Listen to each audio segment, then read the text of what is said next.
كتاب الله دستوري كتاب الله دستوري وخير الخلق أسوتنا بسنته انجلى نوري لهدي الحق أرشدنا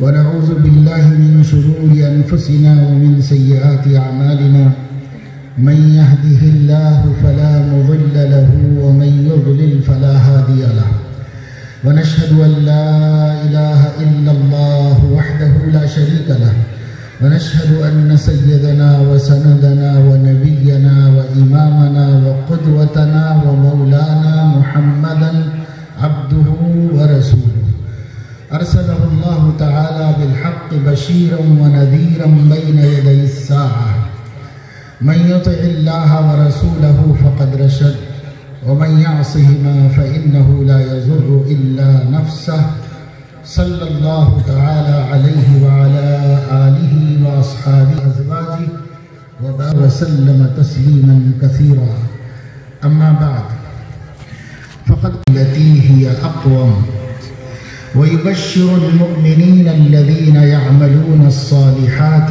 أن لهم أجرا كبيرا وأن الذين لا يؤمنون بالآخرة أعتدنا لهم عذابا أليما ويدعو الإنسان بالشر دعاءه بالخير وكان الإنسان عجولا صدق الله العظيم. قابل احترام علماء کرام، معزز دوستوں، بزرگوں اور ماں بہنوں،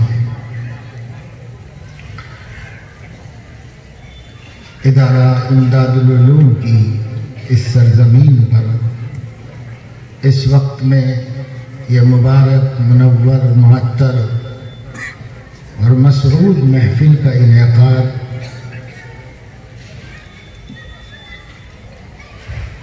کافی وقفے کے بعد آج ہونے جا رہا ہے۔ یہاں بار بار پروگرام ہوئے ہیں، آپ نے اس میں شرکت کی ہے اور بڑے بڑے اکابر علماء سے استفادہ کیا ہے۔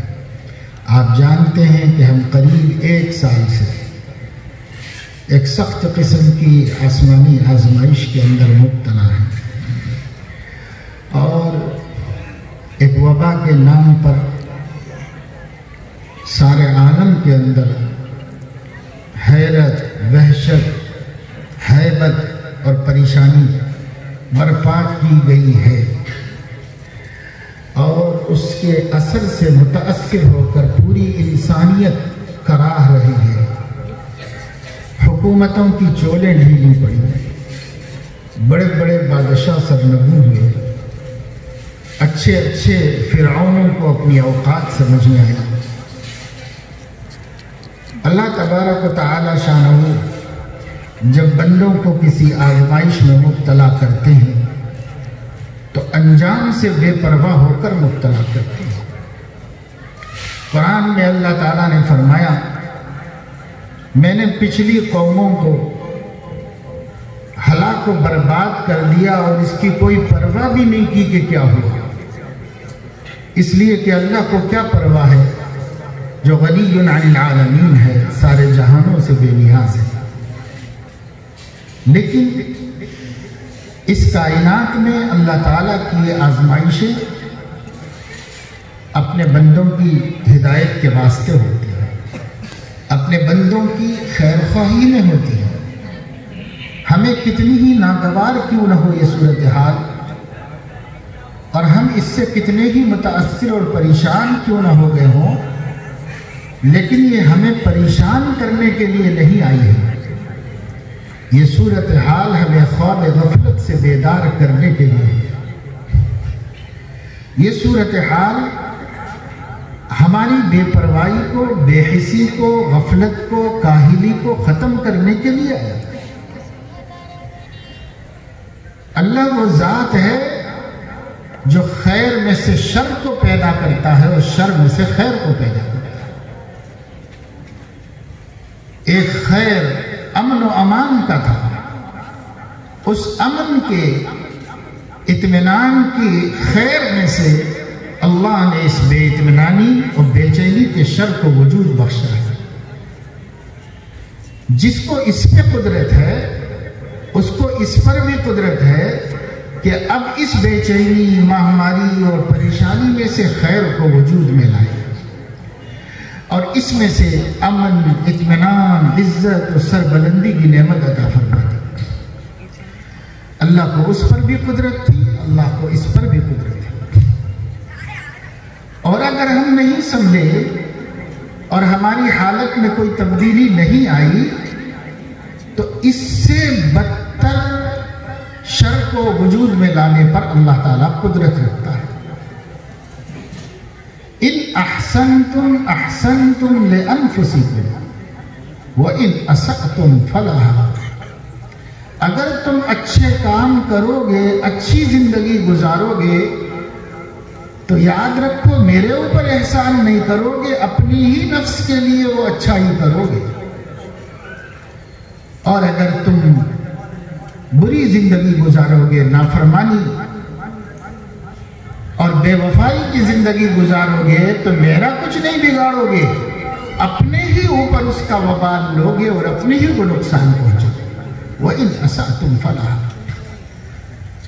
اور ایک جگہ اللہ تعالیٰ نے فرمایا ہم نے تمہاری پکڑ کی ہے اور اس کے بعد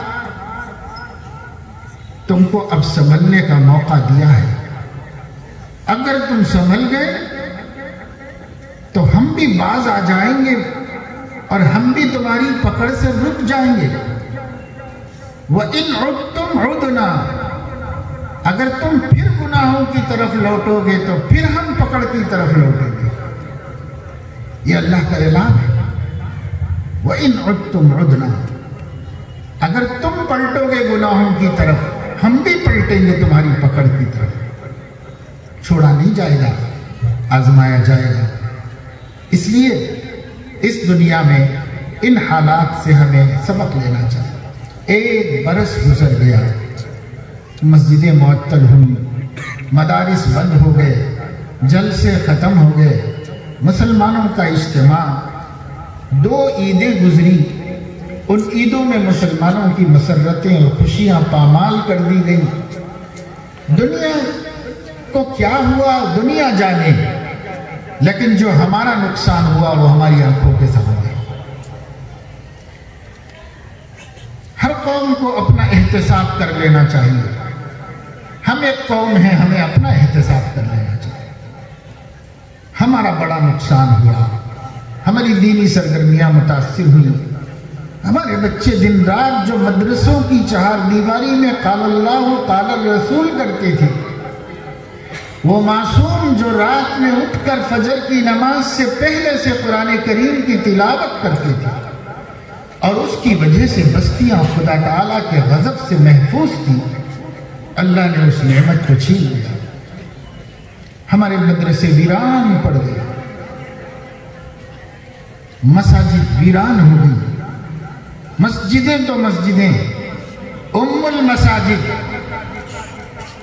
مسجد حرم بھی ویران ہوئی، مسجد مدینہ بھی ویران ہوئی، مسجد اقصی بھی ویران ہوئی۔ ہر مسجد، ہمارے ہاں تو گھس پٹ کے کچھ دیوانے مسجد کو آباد رکھنے میں کامیاب رہے، لیکن عالم اسلام میں ایسے تالے لگائے گئے اور ایسی پابندیاں لگائی گئی کہ کوئی تصور بھی نہیں کر سکتا تھا کہ وہ مسجد جا کر نماز پڑھے۔ غنی عن العالمین نے ہمیں دکھایا مجھے نہیں پرواہ ہے کسی چیز کی، یہاں تک کہ میرے حرم کے بند ہو جانے کی بھی مجھے کوئی پرواہ نہیں۔ اس قدر مستغنی و بے نیاز ہستی کے ہم بندے ہیں، لیکن وہ ایسا بے نیاز ہی نہیں ہے، رحمان ہے، مہربان ہے، کرم کرنے والا ہے، بہت جلدی نہیں پکڑا، صدیوں دیکھتا رہا ہمیں، ہر ہمارے صدیوں کے جرائم کے بعد اور صدیوں کی نافرمانیوں کے بعد اور صدیوں تک بے حسی اور غفلت دکھانے کے بعد ہمارے رب نے ہماری ڈوری کھینچی اور ایک چھوٹا سا جھوکا تھا. یہ چھوٹا سا ہے اللہ کی قدرت کے سامنے. ورنہ اللہ رب العزت تو یہ فرما رہے ہیں انسان بہت نادان ہے.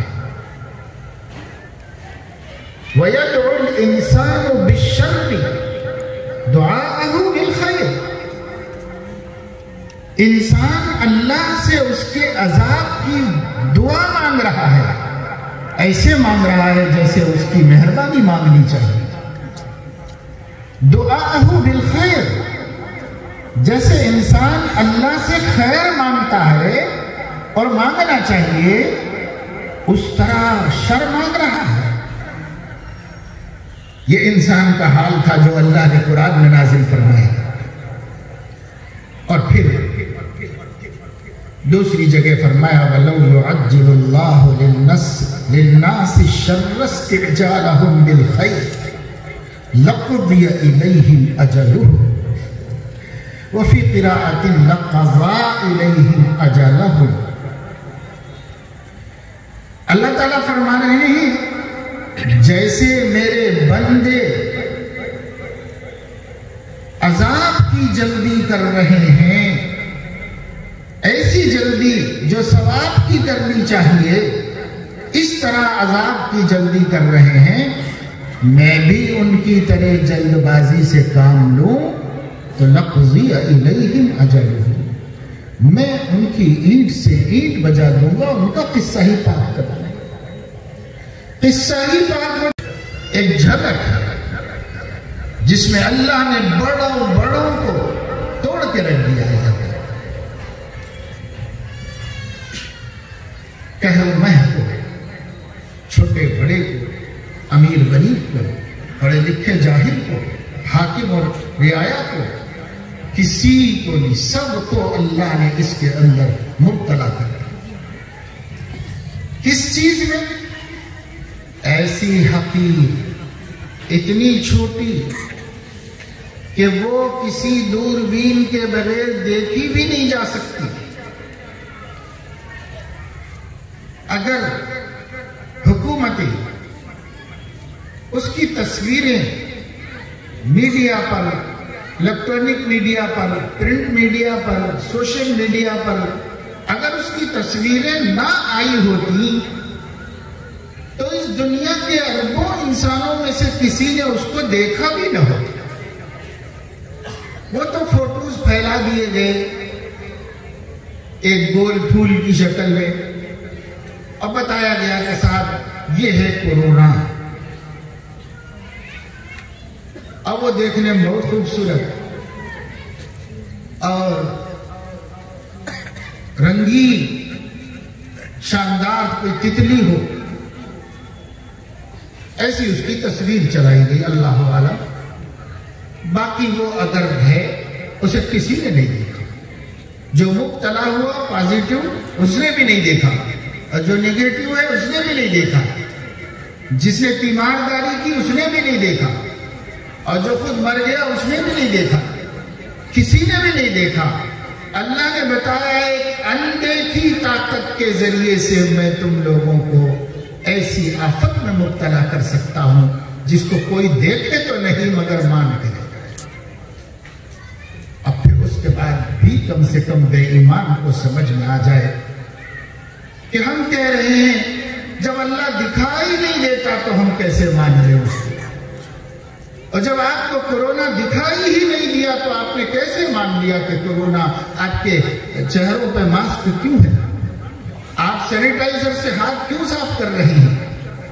آپ اپنے گھروں میں صفائی رکھنے کا 8 مہینے 10 مہینے سے کیوں اہتمام کر رہے ہیں؟ آپ مارکیٹ میں جاتے ہوئے بازو والے سے کیوں گھبرا رہے ہیں؟ بے ایمان بھی گھبرا رہا ہے، دہریہ بھی گھبرا رہا ہے، خدا کو نہیں ماننے والا سب سے زیادہ ڈر رہا ہے، اور اتنا ڈرنے کے باوجود نہیں مان رہا. کیا ہو؟ کس چیز سے ڈر رہے ہو بھائی؟ کورونا سے. کورونا کہاں ہے؟ آپ نے دیکھا ہے؟ کسی نے نہیں دیکھا، لیکن ہے، ماننا پڑتا ہے کہ ہے. اگر WHO کی وجہ سے آپ مان مانتے ہیں، اس کی خبر کی وجہ سے ایک اندیکھی حقیقت کو مانتے ہیں، تو قرآن کریم کی خبر دینے کی وجہ سے اور نبی کریم صلی اللہ علیہ وسلم کی خبر دینے کی وجہ سے اللہ کے ہونے کی حقیقت کو کیوں نہیں مانتے؟ کورونا سے ڈرتے ہیں، خدا سے نہیں ڈرتے۔ اور ہیلتھ ڈپارٹمنٹ کہتا ہے منہ ناک ڈھک کے رکھو، 100% لوگ ڈھک کے رکھنے کے لیے تیار ہیں، اب تو آہستہ آہستہ چھوڑ رہے ہیں، لیکن پہلے آپ دیکھ چکے 100% لوگ ڈھکے ہوئے ہیں۔ کیوں؟ اس لیے کہ ہیلتھ ڈپارٹمنٹ نے کہا ہے کہ یہ لگا لو، ورنہ وہ اندیکھی طاقت تمہیں قبر میں لے جا کے ڈال دے گی، بلکہ تمہیں قبر میں ڈالنے کے لیے بھی کوئی تیار نہیں ہے۔ تو سب نے مانا، لیکن نبی نے کہا نہیں مانو گے تو اللہ تمہیں اپنے عذاب میں مبتلا کرے گا، تو سمجھ میں نہیں آئی بات۔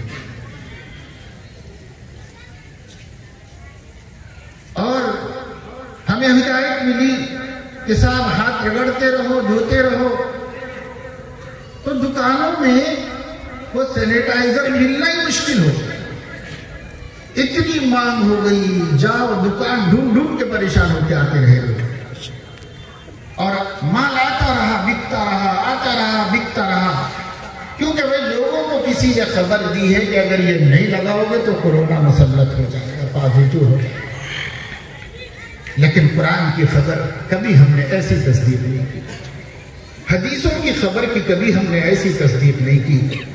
خدا نے ان خبروں کی تصدیق کرا کے ہم سے سوال کیا کہ تم ان باتوں کو مان سکتے ہو اور ان ہدایتوں پر عمل کر سکتے ہو، تو پھر میرے حبیب کی بات کیوں نہیں مان سکتے ہو اور ان کی ہدایتوں پر کیوں نہیں عمل کر سکتے؟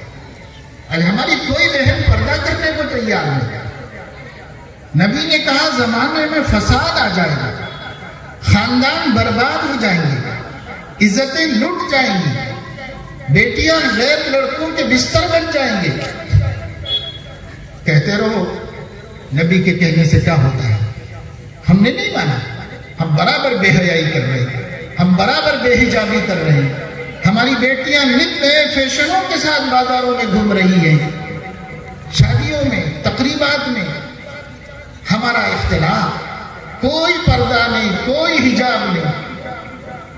عورتیں، بچیاں تو بچیاں بڑی عمر کی ہو گئی ہیں، بال سفید ہو رہے ہیں، اب بھی فیشنیبل ہیں، موت یاد نہیں آتی، خدا کے سامنے کھڑے ہونے کا احساس نہیں، اب بھی فیشن کر رہے ہیں، اب بھی بے پردگی کر رہے ہیں۔ چلو مرتے مرتے تو کچھ خدا رسول کی مان لو، اس کے لیے بھی ہم تیار ہیں۔ اللہ دیکھ رہا ہے نا سب، اللہ دیکھ رہا ہے۔ میرا عقیدہ ہے، آپ کا عقیدہ ہے، میری بہنوں کا عقیدہ ہے، میری بیٹیوں کا عقیدہ ہے، سب کا یہی عقیدہ ہے، سب کہہ رہے ہیں اللہ دیکھ رہا ہے، اللہ دیکھ رہا ہے۔ اور اللہ کے ہونے کا یقین، اللہ کے دیکھنے کا یقین، مگر اپنے حالات کو بدلنے کے لیے ہم تیار ہیں۔ اللہ خوش ہو جائے۔ لوگ خاص طور سے عرب کنٹریز میں اور یہاں وہاں جگہ جگہ کہہ رہے ہیں کہ صاحب پولیس نظر رکھی ہوئی ہے، کیمرہ لی ہوئی ہے۔ اگر یہ ناک پہ جو چڑھا ہوا ہے ماسک، بے چین ہو کر کے ذرا سا نیچے اتار دیا اور بجائے ناک کے اوپر رکھنے کے ناک کے نیچے کر لیا، اس نے فوٹو بھی لے لی اور 1000 ریال کا چالان، 20,000 روپے چلے گئے اسے، اس لیے کہ اس نے ماسک ناک کے اوپر رکھنے کے بجائے ذرا نیچے ہٹا دیا۔ شکر ادا کرو کہ خدا ہماری ایسی پکڑ نہیں کر رہا، جو ان سے زیادہ قدرت والا ہے، حکومت سے زیادہ حکومت رکھنے والا ہے، پولیس سے زیادہ طاقت رکھنے والا ہے۔ انہوں نے صرف ایک ذرا سی اپنے حکم کی خلاف ورزی پر 20,000 روپے کا چالان کر دیا اور دینا ہی دینا پڑا۔ اگر خدا تعالی ہماری بغاوتوں پر، ہماری نافرمانیوں پر، ہمارے گناہوں پر چالانات لگانا شروع کر دے، ایک دن اس دنیا میں زندہ نہیں رہ سکتے ہم۔ صبح سے لے کے رات تک اور رات سے لے کے صبح تک خدا تعالیٰ کی نافرمانی، حکم عدولی کے علاوہ ہم کر کیا رہے ہیں؟ اذانیں ہو رہی ہیں، کتنے لوگ حکم مان رہے ہیں؟ اذان کیا ہے؟ احکم الحاکمین کا اعلان ہے، اس کا بلاوا ہے۔ کتنے لوگ اس کے بلاوے پر مسجد آ رہے ہیں، اور کتنی بہنیں اذان سنتے ہی وضو بنا کر مصلی کی طرف جا رہے ہیں۔ وہی بے نمازی پن، وہی ڈھٹائی، وہی سنگ دلی، وہی نافرمانی اور بغاوت، وہی صبح کے وقت میں پڑے سوتے رہنا اور نمازوں کو قضا کرتے رہنا، وہی مارکیٹ کے اندر دھوکہ بازی، جھوٹ، سودی کاروبار، رشوت، غیبتیں، خاندانوں کی لڑائیاں، میاں بیوی کے اختلافات، رشتے توڑنا، پڑوسی سے جھگڑنا، میراث ہڑپنا، ہر وہ چیز جو خدا کے غضب کا سبب ہو سکتی ہے، آج ہم مسلمانوں کے سماج میں موجود ہیں۔ پھر کیسے ہم اللہ کی پکڑ سے بچ سکتے ہیں؟ ہمیں ڈر ہے حکومت پکڑ لے گی، ہمیں ڈر ہے کہ کورونا پازیٹو آ جائے گا، ہمیں ڈر ہے کہ یہ جرثومہ اور یہ حقیر اور مہین بیماری جو دکھائی بھی نہیں دیتی ہمیں قبر کی گڑھے تک پہنچا دے گی، لیکن خدا بھی کچھ کر سکتا ہے، اس پہ کوئی یقین نہیں۔ کیا خدا کچھ کر سکتا ہے؟ آسمان کا مالک، زمین کا مالک، ہماری جانوں کا مالک، ہماری صحت و بیماری کا مالک، ایک ایک ذرے سے لے کے پہاڑوں کا مالک، ایک ایک بوند اور قطرے سے لے کر دریاؤں اور سمندر کا مالک، ایک ایک پتے سے لے کر کے درختوں اور جنگلوں کا مالک، زمین کا مالک، آسمان کا مالک، ستاروں کا مالک، چاند اور سورج کا مالک، عرش اور کرسی لوح و قلم کا مالک، کافر کا مالک، مومن کا مالک، ولی کا مالک، نبی کا مالک، فرشتوں کا مالک۔ اللہ اکبر، کتنی بڑی ہستی ہے، کچھ بھی نہیں کر سکتی ہمارا۔ العیاذ باللہ، العیاذ باللہ۔ ہم یہ سمجھ کے بیٹھے ہیں خدا ہمارا کچھ نہیں بگاڑ سکتا۔ ہاں، کورونا ہمارا بگاڑ سکتا ہے، خدا ہمارا کچھ نہیں بگاڑ سکتا، یہ مان کے ہم بیٹھے ہیں۔ ورنہ جتنا ہم نے ان ہدایتوں کو فالو کیا ہے اس کا 10% بھی خدا کی تعلیمات پر چل لیں تو اللہ ہر بلا، ہر آفت، ہر مصیبت سے نجات عطا فرمائے۔ لیکن اس کے لیے ہم تیار نہیں ہیں، کیونکہ ہمارا عقیدہ بنا ہی نہیں ہے کہ خدا ہمیں پکڑ سکتا ہے، ہمارا یقین بنا ہی نہیں ہے۔ بنا ہوتا تو یہ عمل اور وہ عمل میں فرق کیوں ہو رہا ہے بھائی؟ یہ کیوں ہدایت پہ عمل ہو رہا ہے؟ یہ ہدایتوں پہ کیوں عمل ہو رہا ہے؟ یہ کس کی خبر ہے؟ کیا قرآن میں آیا تھا؟ کیا حدیثوں میں اترا تھا؟ نہیں، یہ صرف سائنسدانوں نے کہا ہے، میڈیکل سائنس کے ماہرین نے کہا ہے۔ میں نہیں کہتا کہ نہیں معلوم، مانو، جب تک عمل کرنا تھا ہم نے بھی عمل کیا اسے۔ ہم فرق بتانا چاہ رہے ہیں یہ کیسے مانا جا رہا ہے اور قرآن کو کیوں نہیں مانا جا رہا ہے۔ ہم یہ فرق کہہ رہے ہیں، ہم یہ نہیں کہہ رہے کہ مت کرو عمل، ہم کہہ رہے بھائی جو تدبیر بتائی جائے احتیاطی ضرور کرو۔ ہمیں اپنی ان لنفسک علیک حق، تمہاری جان کا بھی تمہارے اوپر حق ہے، اس حق کو ادا کرنے کے لیے اس پہ عمل کرو۔ لیکن ہم کہہ رہے ہیں یہ کس نے کہا؟ یہ میڈیکل سائنس کے ماہروں نے کہا ہے۔ جب ان کی مانی جا سکتا ہے، جب ان کے ڈرانے سے ڈرا جا سکتا ہے، جب ان کی بتائی ہوئی ہدایتوں پر چلا جا سکتا ہے، اپنی صحت کی حفاظت کے واسطے، اپنی جان کی حفاظت کے واسطے، تو اپنے ایمان کی حفاظت کے واسطے، اپنی آخرت کی حفاظت کے واسطے، اپنے دین کی حفاظت کے واسطے، اپنے عقیدے کی حفاظت کے واسطے اللہ کی کتاب کی باتیں کیوں نہیں مانی جا سکتی؟ بس یہ سوال ہے۔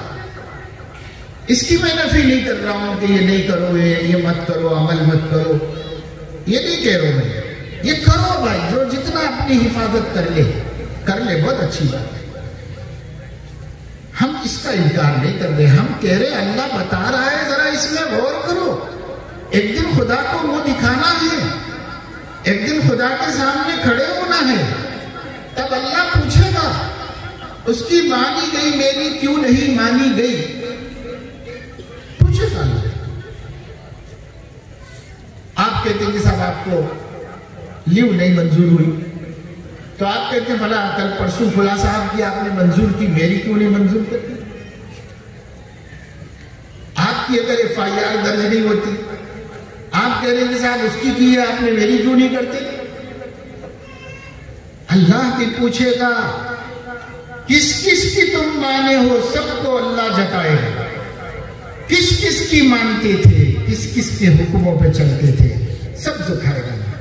اب اس کے بعد پوچھے گا میرے حبیب کی بھی مانی اور میرے قرآن کی بھی مانی، تو منہ موچ کے بیٹھنا پڑے گا۔ ابھی چھوٹے چھوٹے ڈھٹے لگے ہوئے، تب بہت بڑا ڈھٹا اللہ لگائے گا۔ اليوم نختم علی افواہہم، تمہارے منہوں پر مہر لگا دیں گے۔ اللہ سوال کرے گا، ہمارا ہر روز وہ جواب دے گا، ہمارا ہر روز وہ جواب دے گا اللہ۔ تکلمنا ایدیہم وتشہد ارجلہم بما کانوا یکسبون، میرے بندوں کے ہاتھ بولیں گے، میرے بندوں کے پیر بولیں گے، ہر روز جواب دے گا اپنے گناہوں کا، میں نے یہ گناہ کیے۔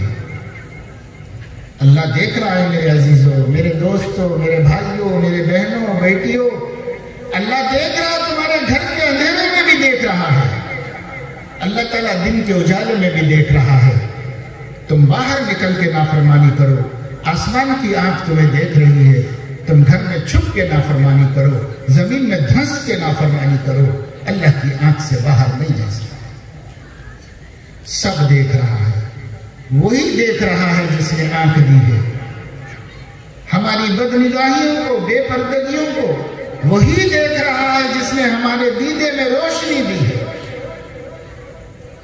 ہمارے کانوں کے غلط استعمال کو وہی دیکھ رہا ہے جس نے ہمارے کانوں میں سنوائی دی ہے۔ ہماری زبان کے گناہوں کو وہی دیکھ رہا ہے جس نے ہمارے جسم کے اس گوشت کے ٹکڑے میں گویائی کی طاقت رکھی ہے۔ ہمارے ہاتھوں کے غلط استعمال کو وہی دیکھ رہا ہے جس نے ہمارے ہاتھ میں چھونے کی قوت رکھی ہے۔ ہمارے پیروں کے گناہوں کو وہی دیکھ رہا ہے جس نے ہمارے پیروں کو چلنے کے قابل بنایا ہے۔ ہماری شرمگاہ کی حرکتوں کو وہ دیکھ رہا ہے جس نے ہماری شرمگاہ کو حلال لذتوں کے واسطے بنایا تھا، مگر وہ حرام میں استعمال ہوا۔ اللہ دیکھ رہا ہے، یہ مال اللہ کا دیا ہوا ہے، یہ صحت اللہ کی دی ہوئی ہے، یہ جسم میں جوانی اللہ کی دی ہوئی ہے، یہ زندگی اللہ کی دی ہوئی ہے، یہ ٹائم، یہ مہلت اللہ کا دیا ہوا ہے، سب اللہ کا دیا ہوا۔ دینے والے کے باغی بن کر اس کے دشمنوں کو خوش کرنے کے لیے پوری مشنری یوز کی جاتی ہے۔ اللہ کی پوری مشنری اللہ کے دشمنوں کو خوش کرنے کے لیے استعمال ہو۔ میرے عزیزوں، میرے دوستوں، قرآن کے قریب آ جاؤ۔ اللہ نے ایک چھوٹی سی جھلک اپنے غضب کی دکھائی۔ یہ کچھ بھی نہیں، یہ کچھ بھی نہیں، سمندر کے مقابلے میں قطرہ بھی نہیں، یہ پہاڑ کے مقابلے میں ذرہ بھی نہیں ہے، گرد بھی نہیں، جو اللہ نے دکھایا۔ پکڑ کرنے پر آ جائے ہم اس کا مقابلہ نہیں کر سکتے۔ حامیم تنزیل الکتاب من اللہ العزیز الحکیم غافر الذنب وقابل التوب شدید العقاب ذی الطول لا الہ الا هو الیہ المصیر۔ اللہ نے فرمایا پہلے سب سے پہلے غافر الذنب گناہوں کا بخشنے والا ہے جس نے قرآن اتارا ہے، قابل التوب توبہ کا قبول کرنے والا ہے جس نے قرآن اتارا ہے۔ یہ دو صفتیں ہیں، غالب ہیں، مقدم ہیں۔ اس کے بعد دو صفتیں، شدید العقاب سخت پکڑ کرنے والا، سخت انجام کو پہنچانے والا ہے، ذی الطول بڑے غلبے اور بڑی قوت اور بڑی طاقت والا ہے، لا الہ الا ہو الیہ المصیر، اس کے علاوہ کوئی بندگی کے قابل نہیں، اسی کی طرف لوٹ کر جائے۔ ایک پیغام اللہ کا قرآن ہے، ہمیں اتنا یاد رہا کہ اللہ بخشتے ہیں، اللہ توبہ قبول کرتے ہیں، بے شک یہ اس کی صفت ہے، ہمیں بھولنا نہیں چاہیے یہ صفت ہے، لیکن شدید العقاب ہے، ذو انتقام ہے، اس کو بھی یاد رکھنا چاہیے۔ اِنَّا مِنَ الْمُجْرِمِينَ مُنْتَقِمُونَ، ہم ہمارے مجرموں سے انتقام لے کے رہے، لے گا انتقام، اعلان کر چکا ہے۔ ہم نہیں سمجھ رہے کہ کوئی پکڑ سکتا ہے، بہت ہو گیا میرے دوستو، بہت ہو گیا، ہم نے اللہ کی بڑی ناقدری کی، ہم نے اللہ کو پہچانا ہی نہیں۔ اگر ہم ہماری صورتحال پر ایک نظر ڈالیں، یا میں اللہ تعالیٰ کے ساتھ اپنے معاملے کو اور اپنے ساتھیوں اور زمانے میں جو کچھ نظر آ رہا ہے ان معاملات کو بیان کروں تو بیان کرنا بھی ڈھونڈ بننا اس سے بہتر ہے۔ کیا سمجھا ہم نے خدا کو؟ دوست کی ویلیو، بیوی کی ویلیو، اولاد کی ویلیو، ماں باپ کی ویلیو، آفیسر کی ویلیو، پولیس والے کی ویلیو، قانون کی ویلیو، جج کی ویلیو، حکمراں کی ویلیو، ارے دنیا کی ہر مخلوق کی اہمیت دل میں ہے، اگر نہیں ہے تو ان سب کے خالق اور مالک کی اہمیت ہے۔ اللہ کون ہے؟ میرے بچوں کو نہیں معلوم ہے کہ اللہ کون ہے، اب میری بیٹیوں کو نہیں معلوم ہے کہ اللہ کون ہے۔ ہمیں یہ معلوم ہے کہ کلکٹر کون ہے، ہمیں یہ معلوم ہے کہ منسٹر کون ہے، ہمیں یہ معلوم ہے کہ چیف منسٹر کتنی بڑی طاقت کا مالک ہے، ہمیں یہ معلوم ہے کہ کمشنر کے ہاتھ میں پورا ضلع ہے، ہمیں یہ معلوم ہے کہ ایم ایل اے کیا کیا کر سکتا ہے، ایم پی کیا کیا کر سکتا ہے، معمولی کونسلر کیا کیا کر سکتا ہے، ہمارا بھلا کتنا کر سکتا ہے، برا کتنا کر سکتا ہے، محلے کا دادا ہمیں کتنا نقصان پہنچا سکتا ہے اور کتنا نفع، لیکن ہمیں یہ نہیں معلوم ارض سما کا مالک ہم کو کیا دے سکتا ہے اور کیا نہیں دے سکتا۔ ہمیں اس کے بارے میں کچھ نہیں معلوم، ہم نہیں جانتے ہمارا رب کون ہے۔ وہ تو کرم ہے کہ ہم مانتے تو ہیں کہ کوئی ہمارا رب ہے، لیکن وہ کون ہے ہم کچھ نہیں جانتے۔ ہمیں اپنے حالات بدلنے پڑیں گے اور اپنے گھروں کا ماحول بدلنا پڑے گا۔ اللہ کو لاؤ اپنے بیچ میں، اللہ کے ذکر کو لاؤ، نبی کے ذکر کو لاؤ، قرآن کی باتوں کو لاؤ، صحابہ اور اولیاء کے حالات زندگی کو اپنے بیچ میں لاؤ، وہ بھی ہماری زندگی میں شامل ہو، ان کی زندگیاں ہماری زندگیوں میں بولی جائیں، کہی جائیں، سنی جائیں، پرچار کی جائیں، پھیلائی جائیں۔ اگر یہ نہیں ہوگا تو آنے والا دور ہمارے لیے سنگین ہوگا، خطرناک۔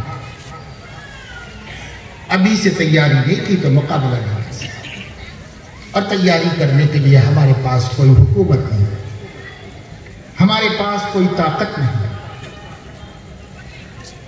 ملک کے ان حالات میں ہماری کوئی ایسی یکجہتی بھی نہیں ہے، ایسی جمعیت بھی نہیں ہے، ایسا اتحاد بھی نہیں ہے ہمارا کہ ہم کوئی سیاسی طاقت بن کے ابھر سکیں۔ ابھر ہیں پر ہم جس طرح بکھرے ہوئے ہیں اور جس طرح بکھرے ہوئے ہیں اس کے ساتھ ہم کچھ بھی کر کے بتا نہیں سکیں گے مستقبل قریب میں۔ ایک طاقت ہمارے پاس ہے، وہ ابھی ہمارے ہاتھ میں ہے اور ہمارے قابو میں ہے، اور اس کو ہم استعمال کر سکتے ہیں اور اس کے استعمال سے کوئی ہمیں روک بھی نہیں سکتا۔ وہ ہے ہمارے عقیدے کی طاقت، ہمارے ایمان کی طاقت، ہمارے یقین کی طاقت، ہمارے رب کے ساتھ وفاداری اور اس کی طرف پلٹنے کی طاقت۔ یہ ہمارے ہاتھ میں ہے، اس کو کسی نے نہیں چھینا، اس کو کسی نے نہیں چھینا ہے ہمارے ہاتھ سے، یہ ہمارے ہاتھ میں ہے۔ جو کر سکتے ہیں وہ کرنے کا کوئی نہیں سوچ رہا ہے، جو نہیں کر سکتے ہیں اس کے خواب دیکھے جائیں۔ یہ میں کر سکتا ہوں کہ میں قرآن کے مطابق زندگی گزاروں، یہ میں کر سکتا ہوں کہ میرے حبیب کے اسوہ حسنہ کو اپنے لیے پسند کر لوں، مجھے کوئی روکنے والا نہیں ہے اس وقت ملک میں اس پہ چلوں تو اس وقت ان دنوں کوئی آفت میرے لیے نہیں ہے۔ لیکن اگر اب بھی میں اس کو اختیار نہیں کرتا تو وہ وقت آ سکتا ہے کہ ہمیں اس پہ چلنے کی بھی اجازت نہیں۔ ابھی قدر کرو، ابھی کوئی نہیں روکنے والا ہے۔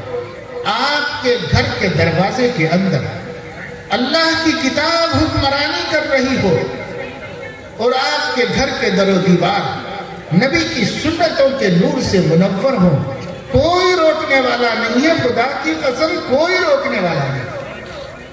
یہ آپ آج کر سکتے ہو، اور اگر آج نہیں کرو گے تو کل والے دن آپ کو اپنے گھر بند کر کے بھی اپنے نبی کی سنت پہ عمل کرنے کی اجازت نہیں۔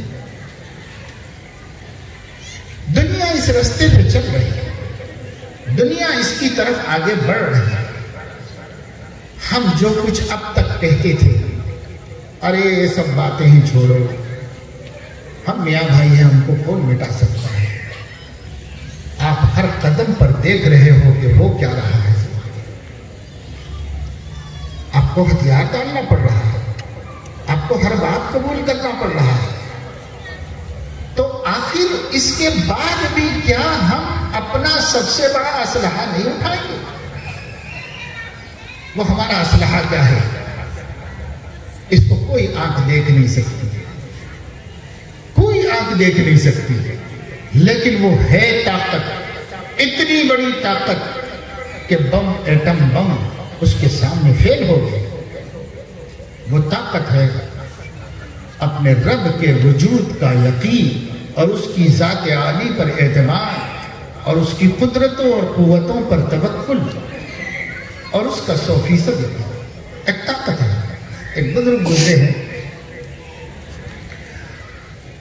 حضرت ملا جیون رحمت اللہ علیہ، پہلے زمانے میں ہندوستان ہی کے ماحول میں بڑے عالم کو ملا کہتے تھے، جیسے آج کل کہتے ہیں نا علامہ، مولانا، ایسے پہلے ملا کہتے تھے۔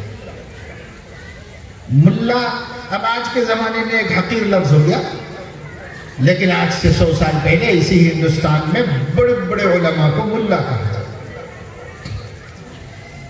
ملا جیون رحمت اللہ علیہ بہت بڑے اللہ والے تھے، عالم دین تھے۔ ہندوستان کے بادشاہ شاہ جہاں کی طرف سے دلی کی جامع مسجد کے خطیب تھے، وہی جمعہ پڑھاتے تھے دلی کی جامع مسجد میں۔ بادشاہ نے بنائی تھی مسجد کو اور بادشاہی نے ملا جیون کو اس کا خطیب مقرر کیا۔ وہی ایک حجرے میں رہتے تھے، قرآن حدیث کی خدمت کرتے رہتے تھے، جمعہ پڑھاتے تھے۔ ایک مسئلہ تھا شریعت کے خلاف تھا، بادشاہ وہ کام کرنا چاہتا تھا، درباری مولویوں نے، جھوٹے ملاؤں نے فتویٰ دے دیا کہ یہ کام کر سکتے ہیں، لیکن بادشاہ نے کہا، شاہ جہاں نے، جب تک ملا جیون اس پر دستخط نہیں کریں گے میں نہیں مانوں گا۔ کیونکہ اس کو اعتماد تھا ان کی ذات پر کہ وہ میرے سے ڈریں گے نہیں، دبیں گے نہیں، حق ہی بولیں گے. اور یہ لوگوں سے اس کو پتا تھا کہ اپنے درباری لوگ ہیں، موقع کے حساب سے بات بنا دیتے ہیں. یہ مولویوں سے اس کو خطرہ تھا اور اس مولوی کا ڈر تھا. وہ کسی سے نہیں ڈرنے والا ہے، وہ اللہ سے ڈرنے والا ہے. اس لیے اس نے کہا کہ جب تک ملا جیون دستخط نہیں کریں گے میں یہ فتویٰ نہیں مانوں گا. ملا جیون کی خدمت میں پیش کیا گیا. ملا جی نے فرمایا آج کیا دن ہے؟ جمعرات. کل جمعہ ہے نا، میں جمعے میں جواب دے دوں گا اس کا. اور جمعے میں شاہجہاں خود نماز پڑھنے کے لیے جامع مسجد میں آتا تھا. پہلی صف میں ممبر کے سامنے بیٹھا ہوا ہوتا تھا. ملا جیون آئے اور انہوں نے خطبہ دیا اور اس زمانے میں فارسی چلتی تھی سب، اور اس میں ملا جیون نے نصیحتیں کی اور بہت سی باتیں قوم کو بتائی. پوری بھری ہوئی جامع مسجد، بادشاہ بھی موجود، درباری بھی موجود، شہزادے بھی موجود، اور سب کی موجودگی میں فرمایا بعض لوگ اللہ کے حلال کو حرام کرتے ہیں اور حرام کو حلال کرتے ہیں. یاد رکھو جانتے بوجھتے ایسا سوال کرنا بھی میرے نزدیک جرم ہے. اور میں اس فتوے کے بارے میں یہ کہتا ہوں کہ مفتی و مستفتی ہر دو کافر ہیں. جس نے جانتے بوجھتے پوچھا ہے کہ کیا یہ حلال ہو سکتا ہے، وہ پوچھنے والا بھی اور جس نے جواب دیا ہے وہ جواب دینے والا، دونوں کافر. بڑے دربار میں ممبر پہ کھڑے ہو کر بادشاہ کی موجودگی میں، فوج کی موجودگی میں، شہزادوں کے پورے خاندان کی موجودگی میں، پوری رعایا کی موجودگی میں ایک ملا ہے اور وہ کہہ رہا ہے، سوال کرنے والا جو خود بادشاہ ہے کہہ رہا ہے کہ یہ سوال کرنے والا بھی کافر ہے اور یہ جواب دینے والا بھی کافر. اس واسطے کے بات بالکل واضح ہے، سوال کرنے والے کو بھی پتا ہے، پھر بھی وہ رستہ نکالنا چاہتا. اتنی سخت بات کہی. بادشاہ برداشت کر گیا اور جب اس کے بعد وہ دربار واپس ہوا لال قلعے میں، اس کے درباریوں نے اور جھوٹے مولویوں نے اس کو بہت چڑھا. حالانکہ وہ اس کا برا نہیں مانا تھا، اس لیے کہ وہ ان کا احترام کرتا تھا. برداشت کر لیا. بہت سخت بولا تھا، ایسا بولنا ضروری نہیں تھا، لیکن اس وقت ان کے اندر کیا غیرت ایمانی پیدا ہوئی، انہوں نے بول دیا. بادشاہ نے پھر بھی برداشت کر لیا، لیکن جھوٹے مولویوں نے ان کو چڑھایا. وہ غصے میں آیا. اس نے کہا فوج کو تیار رہنے کا حکم دو، اریسٹ کرنا ہے، گرفتار کرنا ہے ملا. بادشاہ نے کہا کہ فوج کے ذمہ دار سے کہو کہ فوج کو تیار رکھی. اورنگزیب رحمۃ اللہ علیہ اسی گھر میں پرورش پا رہے ہیں. اورنگزیب ملا جیون کے شاگرد تھے. وہ سمجھ گئے کہ اب ابا کو لوگوں نے چڑھا دیا ہے اور یہ گرفتار کریں گے حضرت کو اور اس کے بعد جیل بھیجوا دیں گے. یا تو کوئی سخت سزا دی جائے گی یا کم از کم جیل تو روانہ کر دیے جائیں گے. وہ جلدی سے جامع مسجد پہنچے، ملا کے حجرے میں گئے اور ان سے کہا کہ حضرت ہمارے ابا نے فوج کو تیار رہنے کا حکم دے دیا ہے، آپ بھی کہیں روپوش ہو جائیے اور آپ بھی کہیں چھپ جائیے. یہ گھر کی بات ہے، اندر کی بات میں خود آ کر آپ کو بتا دے رہا ہوں تاکہ آپ کے ساتھ کوئی بے عزتی نہ ہو، کوئی نامناسب واقعہ نہ پیش آئے. کہیں چھپ جائیے، روپوش ہو جائیے، کچھ کر لیجئے پہلے ہی سے. ملا جیون نے کہا کیا ہوا؟ کہا وہ جو آپ نے فتویٰ دیا ہے نا تو لوگوں نے ابا کو بہت چڑھا دیا ہے اور ابا اس وقت غصے میں ہے اور انہوں نے کہہ دیا ہے کہ فوج تیار رہے، شاید کسی وقت بھی آپ کو گرفتار کر لیا جائے اور عدالت میں یا دربار میں پیش کر کے آپ کو کوئی سزا دے دی جائے. حضرت نے فرمایا اچھا میرے خلاف لشکر تیار کیا گیا ہے؟ تو بیٹا میرا ذرا اسلحہ اٹھا دینا، میں بھی مسلح ہو جاتا ہوں. میرا اسلحہ اٹھا تو میں بھی مسلح ہو جاتا ہوں. حجرے میں اورنگزیب نے دیکھا ادھر ادھر کچھ بھی نہیں رکھا ہوا ہے، ایک تلوار بھی نہیں لٹک رہی ہے، کچھ بھی نہیں ہے. کہا کہاں حضرت آپ کا اسلحہ؟ کہا بیٹا تم کو نہیں معلوم، وہ وضو کا لوٹا اٹھا دو، کیونکہ میرے نبی نے فرمایا الوضوء سلاح المومن، وضو مومن کا ہتھیار ہے. میرے پاس اور کوئی ہتھیار نہیں ہے، وہ ہتھیار ہے جسے میرے نبی نے ہتھیار کہا ہے، اور اس سے بڑا کوئی ہتھیار نہیں. لاؤ وضو کا پانی، میں ابھی وضو کر لیتا ہوں، دیکھتا ہوں بادشاہ کون سا لشکر لے کے.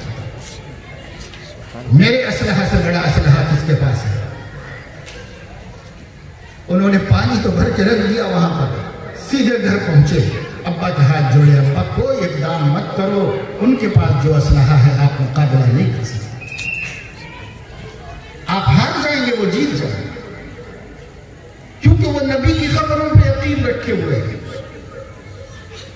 ان کے پاس اندیکھا اسلحہ ہے، ان کے پاس خدا کی طاقت ہے، ان کے پاس نبی کے خبروں پر یقین ہے. آپ مقابلہ نہیں کر سکتے، پورا ہندوستان لے کر آپ ملا جی ان کا مقابلہ نہیں کر سکتے. بادشاہ باز آ گیا اپنے اقدام سے. وہ سمجھدار لوگ تھے، وہ پڑھے لکھے لوگ تھے، وہ حقیقت اسلام کی جاننے والے لوگ تھے. میرے دوستوں، میرے بزرگوں، میری بہنوں، بیٹیوں اور قوم کے بچوں، مسلم بچوں، ہم آپ کو یہ بتانا چاہ رہے ہیں، جو ہم سے ہو نہیں پا رہا ہے اس کے بیٹھ کے دینے مار رہے ہیں اور خواب دیکھ رہے ہیں. جو ہم سے ہو سکتا ہے ہمارے ہاتھ میں ہے، اس سے کوئی دلچسپی ہم کو نہیں. باوضو رہنے کا اہتمام کرنا، کم سے کم 5 وقت کی نماز کے لیے 5 وقت وضو بنانا، نماز پڑھنا، قرآن کی تلاوت کرنا، اللہ کا ذکر کرنا، اللہ کے وعدوں پر یقین رکھنا، توحید مکمل کرنا، رسالت کی حقیقت کو سمجھنا، آخرت کی حقیقت کو سمجھنا اور اپنے بچوں کو سمجھانا اور اپنے گھر میں اس کا پرچار کرنا. اتنا کرنا، اتنا کرنا، اتنا کرنا کہ میرا بچہ، میری بچی، ان کی اولاد، چھوٹے چھوٹے کھیلنے والے، شیرخوار اور دودھ پینے والے بھی، ان کی رگ و ریشے کے اندر، ان کے خون کے قطروں میں، ان کے گوشت کے نسوں میں اللہ کی معرفت، نبی کی محبت اور قرآن کی عظمت داخل ہو جائے. ان کے کان اور صحابہ کرام اور اولیاء اللہ عظام کے واقعات سے لبریز. ہم بچے تھے اور جس ماحول میں بڑے ہوئے تھے، خاندان کے ہر گھر میں ان اولیاء کا نام معلوم تھا جن کے صدقے میں آج ہندوستان میں مسلمان 30 کروڑ آباد. وہ اولیاء جنہوں نے یہاں اس وقت قدم رکھا جب یہ پورا کفر کدا تھا اور یہاں کوئی اللہ کو جاننے والا نہیں تھا، ان کے نام بچے بچے کو معلوم تھے. سلطان نظام الدین اولیاء، خواجہ قطب الدین بختیار کاکی، خواجہ معین الدین اجمیری رحمت اللہ علیہ، بابا فرید الدین گن شکر رحمہ اللہ، اور مجدد الفسانی رحمت اللہ علیہ، اور اس قسم کے کتنے اولیاء کے نام ہیں جن کی بدولت آج ہندوستان میں اسلام، مسجدیں، مدرسے، علماء، قرآن اور یہ بڑے بڑے عظیم الشان جلسے. بھائی اس کی بنیاد کس نے رکھی ہے اس ملک میں؟ ہم ان کے نام تک نہیں جانتے، ان کے کام سے کیا واقف ہے، ہم ان کی تاریخ سے کیا واقف ہے. ہم ان کے واقعات بچپن میں سنتے تھے بڑوں سے، ماؤں سے، نانی سے، کہانیوں کے طور پر اہل اللہ کے واقعات سنتے. ان واقعات نے اس زمانے میں ہمارے دلوں کے اندر اللہ کی عظمت اور نبی کی عزت اور قرآن کا احترام اور اللہ والے بننے کا شوق ہے. لیکن شوق تو پیدا ہوا، اپنی شامت اعمال سے بن نہیں سکے، شوق تو پیدا ہوا، وہ شوق آج بھی موجزم ہے، آج بھی بندھم نہیں پڑا، حالات جتنے بگڑ رہے ہیں وہ شوق اور بڑھ رہا ہے کہ ہم کچھ بنے، ہماری روحانیت بڑھے، ہمارے اندر کی طاقت بنے، ہمارے رب سے تعلق بن جائے اور ہم اللہ کے نیک بندوں کے رستے پر چل پڑے۔ وہ شوق کم نہیں ہو رہا ہے، وہ شوق بڑھتا جا رہا ہے۔ آج ہمارے بچے نہیں جانتے، ہمارے بچے دوسروں کے مظلوم نہیں۔ میں بار بار کہتا ہوں فلاں قوم، فلاں تنظیم، فلاں جماعت، فلاں، ٹھیک ہے وہ کر رہے ہوں گے، ان کو وہی کرنا ہے، وہ وہی کریں گے، لیکن میرے گھر کے بچے باہر والے کے مظلوم نہیں ہیں، اپنے ابا کے مظلوم ہیں، اپنے امی کے مظلوم ہیں، اپنے بھائیوں کے مظلوم ہیں، اپنے بہنوں کے مظلوم ہیں۔ وہ انہیں اللہ سے ملا سکتے تھے لیکن ان کا باپ انہیں اللہ سے نہیں ملاتا۔ ماں اللہ کی قدرت کا عقیدہ دل میں بٹھا سکتی تھی لیکن نہیں بٹھا۔ مسلم بچہ کہہ رہا ہے کہ ہنومان کے پاس بہت شکتی ہے، ماں کہہ رہی نہیں بیٹا اللہ تعالیٰ کو بہت قدرت ہے، وہ کہہ رہے ہیں ممی آپ کو نہیں معلوم ہنومان کے پاس بہت شکتی ہے۔ یہاں تک تو اپنی قوم کو ہم نے پہنچایا، یہاں تک تو اپنی اولاد کو ہم نے پہنچایا۔ ماں باپ کہہ رہے ہیں کہ کوئی فکر مت کرو، ہمارا ایک اللہ ہے جو بہت طاقت والا ہے۔ معصوم بیٹا کہہ رہا ہے کہ ابو اللہ ایک نہیں ہے، اللہ تین میں کا ایک ہے، ایک میں کا تین۔ یہاں تک کس نے پہنچایا مسلمانوں کی اولاد؟ آج میرے دوستو دوسرے تو خدا کے مسلط کیے ہوئے ہیں، ان کا شکوہ چھوڑو، جو ہم نے کیا ہے جرم، اس جرم کا اعتراف کرو، جو ظلم ہم نے کیا ہے اپنی نسلوں پر اس کا اقرار کرو، اور اس ظلم کا مداوع کرنے اور اس کی تلافی کرنے کی اب تو سوچ لو۔ اس حادثے میں تو ہماری آنکھیں کھول دی ہوں، اس 10 مہینوں کے عرصے میں تو ہم نے کچھ مانا ہو، کچھ جانا ہو، کچھ سبق لیا ہو، کچھ عبرت حاصل کی ہو، کچھ ارادے کیے ہوں۔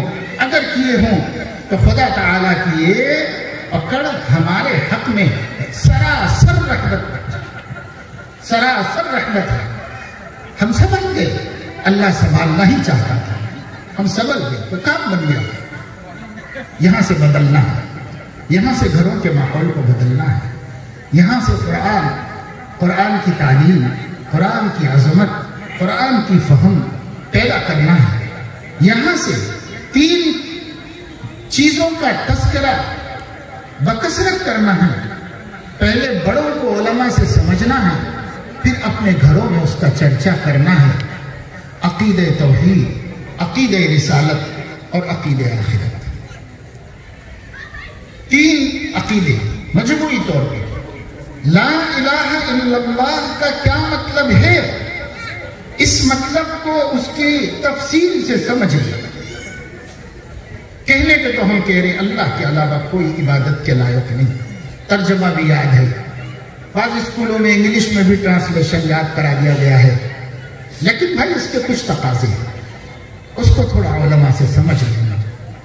توحید کس کو کہتے ہیں، کیسے ہم موحد بندے بن سکتے ہیں، کہاں کہاں ہم کو اپنے عقیدے کو محفوظ کرنا ہے، کہاں کہاں نقصان سے اپنے کو بچانا ہے، اس کی جانب ہمیں توجہ دلانا ہے۔ سیکھنا ہے، سکھانا ہے۔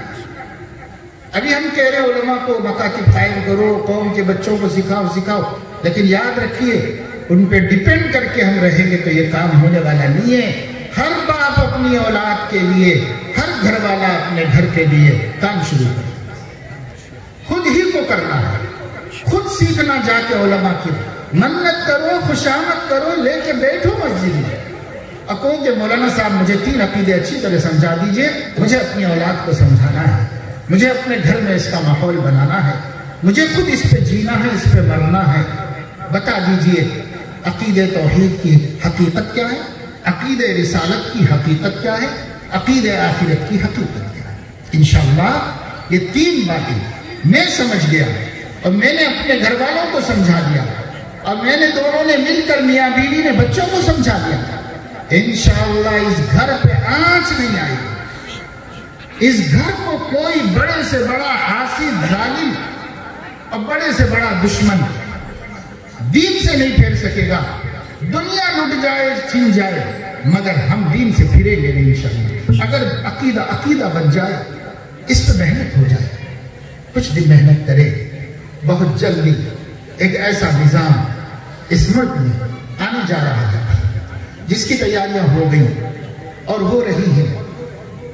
ٹارگٹ بنایا گیا ہے 2023 سے کام شروع کیا جائے گا اور 2030 پہ ختم کر دیا جائے گا۔ کھلی بات ہے، کوئی چھپی ہوئی بات نہیں۔ حکومت اس کے لیے مستعد ہے، اعلان کر چکی ہے، پالیسی منظور کر چکی ہے اور حکومت نے اس کا منصوبہ بنا لیا ہے۔ سلیبس جاننے والے بتا رہے ہیں کہ پرنٹ بھی ہو چکا ہے اور اس کو بہت جلد پورے ملک میں نافذ کیا جانے والا ہے۔ یہ سب کہنے سننے کی باتیں نہیں ہیں، آپ کہیں کہ کوئی کہانی ہے سن کے ختم کریں۔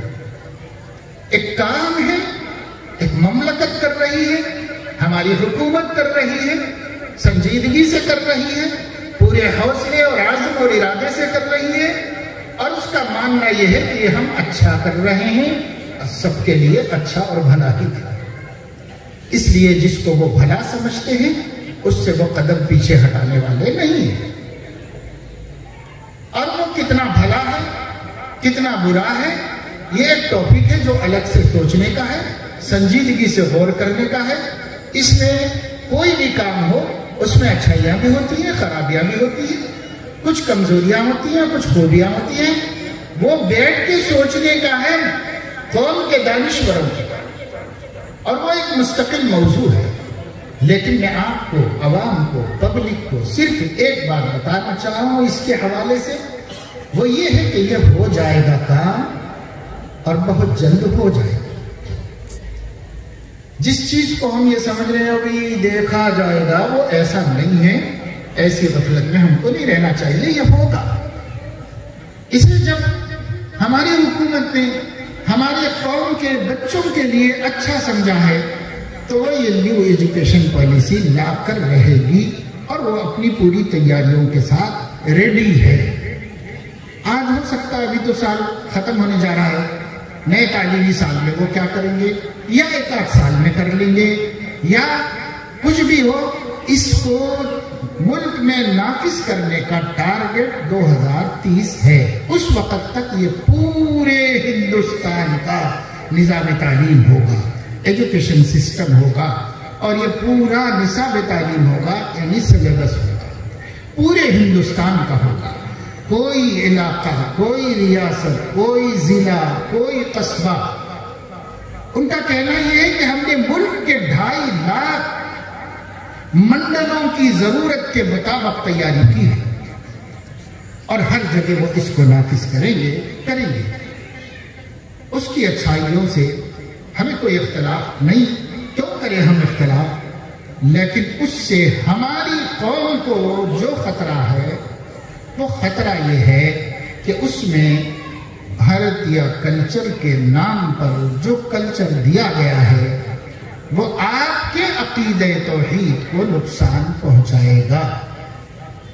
بچے متاثر ہوں گے، بچوں کے رنگ بدلیں گے، بچوں کی فہم بدلے گی، بچوں کے سوچ بدلیں گے اور یہ نقصان کسی اور قوم کو تسلیم ہو یا نہ ہو، مسلم قوم کو تو بہرحال مان کے چلنا ہے۔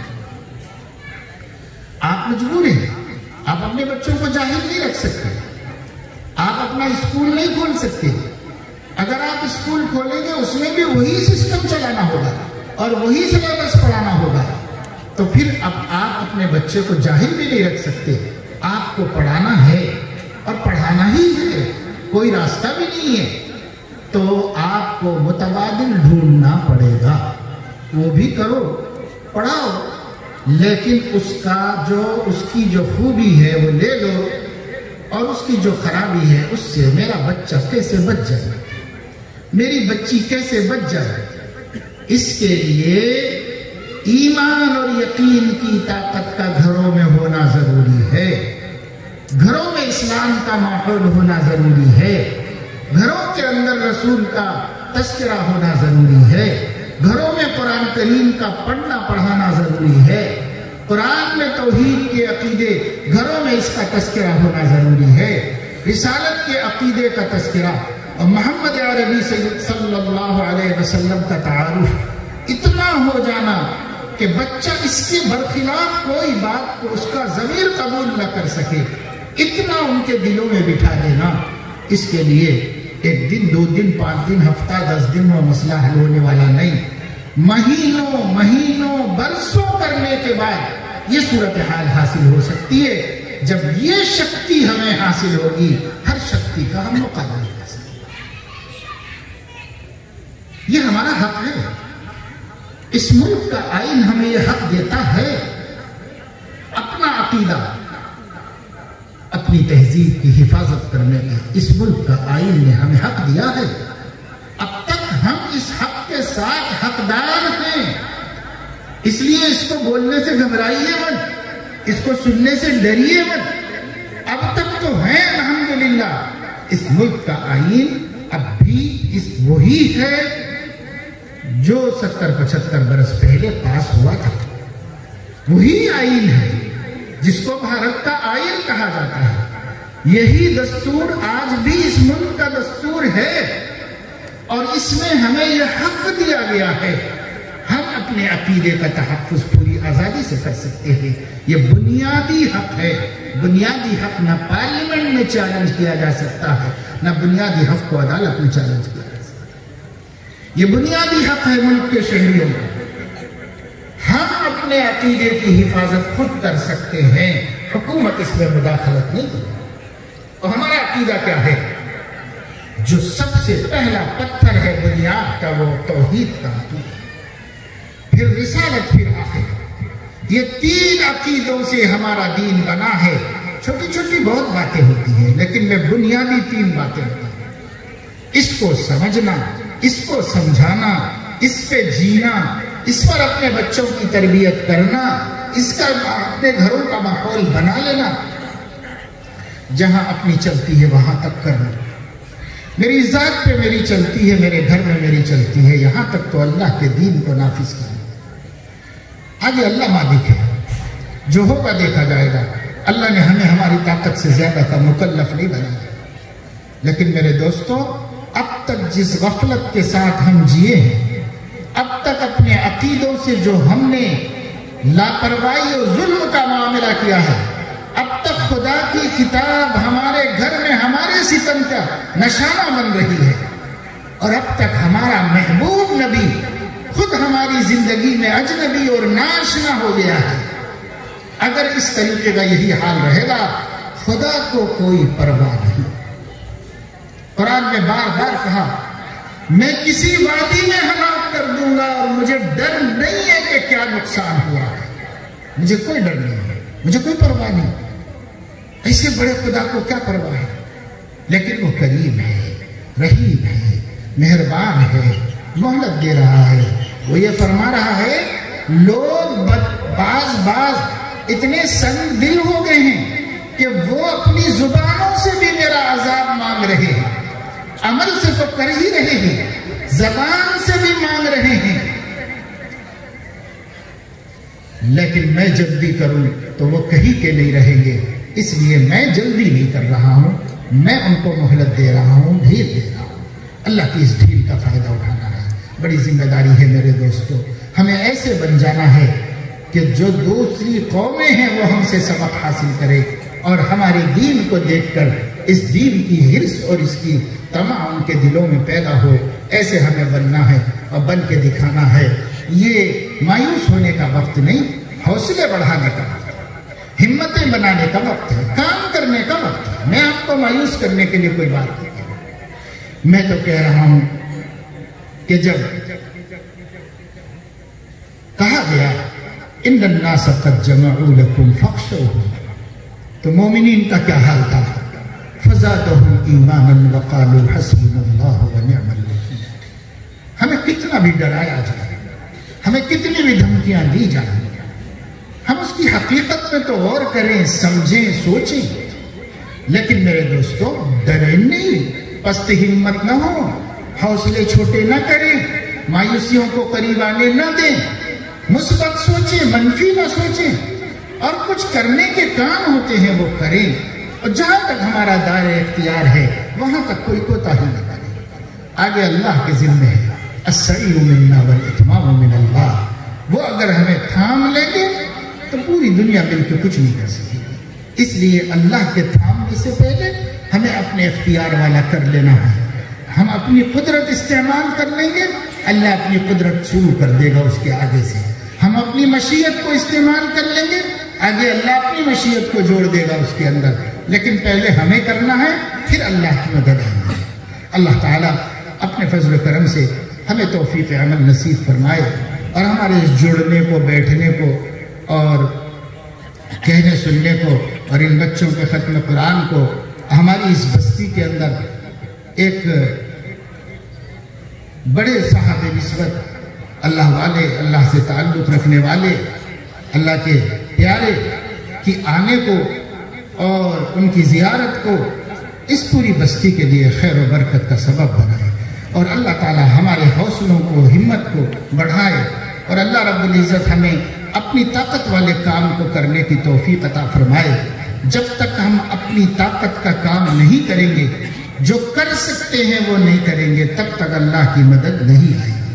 اللہ کی مدد ہمارے بساط والی کوششیں پوری ہو جائیں تب اللہ کی مدد آئے گی۔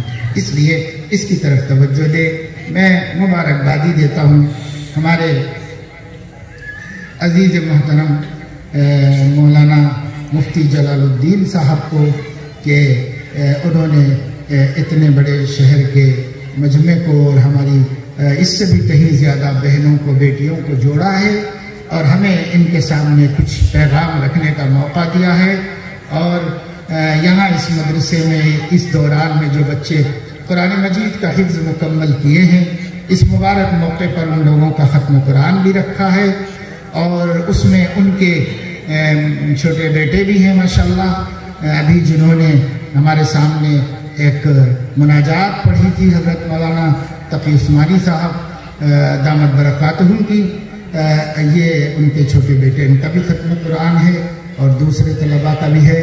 اور اس کے بعد ہمارے عظیم المرتبت بزرگ نہایت قابل احترام ہستی حضرت شاہ جمال الرحمن صاحب دامت برکاتہم العالیہ باوجود اپنے اعذار اور پیرانہ سالی کے اتنا لمبا سفر کر کے پہنچ چکے ہیں، اور انشاءاللہ اس کے بعد آپ ان کی زیارت سے بھی مشرف ہوں گے، اور ان کی ہدایات کو بھی سنیں گے، اور ان تعلیمات کو محفوظ رکھیں گے، اور ارادہ کریں کہ اس پر عمل بھی کریں گے، اور اس کے مطابق زندگی بھی گزاریں گے۔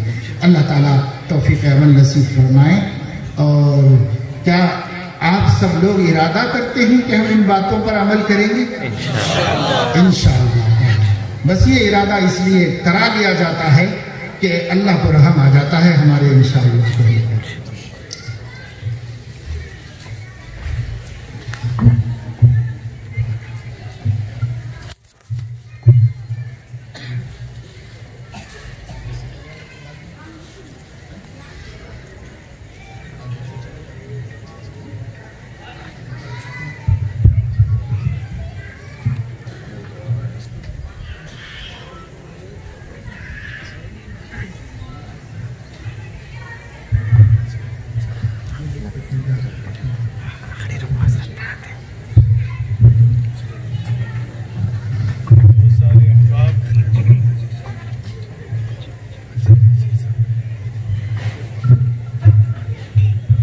سارے احباب کے بارے میں معلوم ہوا کہ راستے کے اندر پھیلے ہوئے ہیں، ان سے گزارش ہے کہ اندر آ جائیے۔ سامنے یہاں یہ بچھے ہوئے ہیں، اس پر بھی آپ بیٹھ سکتے ہیں۔ دیکھیے حضرت والا تشریف لا چکے ہیں، اور حضرت کی اتنی قیمتی بات ہمارے درمیان ہوئی ہے، جلسہ اختتام پر جا رہا ہے۔ حضرت کی اہم اور خصوصی ہدایات ہمارے سامنے آئے۔ اس سے پہلے ختم قرآن بھی ہوگا. آپ حضرات سے گزارش ہے کہ جگہ بنا لیجیے، راستے میں مت ٹھہریے. یہ کوئی سیاسی جلسہ نہیں ہے میرے دوستوں اور بزرگوں. میں نے آپ کو پہلے بھی بتلایا، جو حضرات راستے میں ہیں وہ راستے میں نہ ٹھہرے، اندر آ جائیں.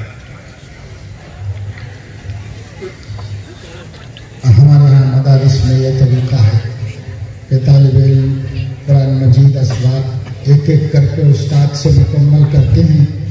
ایک سبق روک کے رکھا جاتا ہے وہ آخر میں پڑھا کر اس کے بعد دعا کر لی جاتی ہے. اس لیے ان لوگوں کا ایک آخری سبق کی جو چند آیات ہیں وہ پڑھا دی جا رہی ہیں. اس کے بعد حضرت والا دعا فرمائیں گے، پھر ان کا خطاب ہوگا. آپ حضرات کو ان سے خصوصی استفادہ کرنا ہے. اعوذ باللہ من الشیطان الرجیم. بسم اللہ الرحمن الرحیم. ان المتقین فی ظلال وعیون. ان المتقین فی ظلال وعیون. وفواکہ مما یشتہون. وفواکہ مما یشتہون. کلوا واشربوا ہنیئا بما کنتم تعملون. کلوا واشربوا ہنیئا بما کنتم تعملون. انا كذلك نجزي المحسنين. انا كذلك نجزي المحسنين. ويل يومئذ للمكذبين. ويل يومئذ للمكذبين. كلوا وتمتعوا قليلا إنكم مجرمون. كلوا وتمتعوا قليلا إنكم مجرمون. ويل يومئذ للمكذبين. ويل يومئذ للمكذبين. وإذا قيل لهم اركعوا لا يركعون. وإذا قيل لهم اركعوا لا يركعون. ويل يومئذ للمكذبين. ويل يومئذ للمكذبين. فبأي حديث